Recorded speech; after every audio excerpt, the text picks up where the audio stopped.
Hi, this is NRB Home Painting Services Vizag. ఈ రోజు work ఇచ్చి మనం మల్కాపురంలో అయితే చేస్తున్నాము.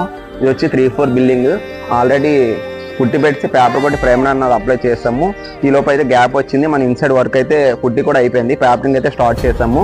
మనం ఏ విషయంలో అయితే కాంప్రమైజ్ అవుతాం, పేపరింగ్ అసలు కాంప్రమైజ్ అవ్వం. మన ఇంటీరియర్ వాల్ కేర్ పుట్టి అయితే కంప్లీట్ అయిపోయింది. మనం పేపరింగ్ చేసినప్పుడు కంపల్సరీ లైట్ చెకప్ అన్న చేయాలి. మనం లైట్ చెకప్ చేసినప్పుడు ఏంటంటే మనకి ఈ విధంగా చేసుకోవాలి. మనకు వాల్కి ఎక్కడన్నా డ్యామేజ్ ఉన్నా మనకి ఈ విధంగా లైట్ చెకప్ చేసినప్పుడు మనకి ఆ డ్యామేజ్ అంతా కనిపిస్తుంది. ఒకే విధంగా కాకుండా మన బోత్ సైడ్స్ అంటే ఈ విధంగా మనకి ఇలా 4 సైడ్స్ కూడా మనకి పేపర్ అనేది చేసుకుంటాం. మనకి ఏంటంటే వాల్ అనేది ఎక్కడ డ్యామేజ్ అవ్వకుండా స్మూత్నెస్ అన్నది వస్తుంది. ఈ విధంగా అయితే మనం పేపరింగ్ అయితే చేస్తాము. అసలు పేపరింగ్ చేసిన అయితే మనం అసలు అయితే కాంప్రమైజ్ అవ్వము. మనం వర్క్ చేసినప్పుడు అంటే పుట్టి వర్క్ అయితే చేసినప్పుడు కంపల్సరీ లైట్ చెకప్ అన్నది చేస్తాము. ఈ విధంగా చేసుకుంటే వర్క్ అనేది బాగుంటుంది. Please support NRB Home Painting Services Vizag.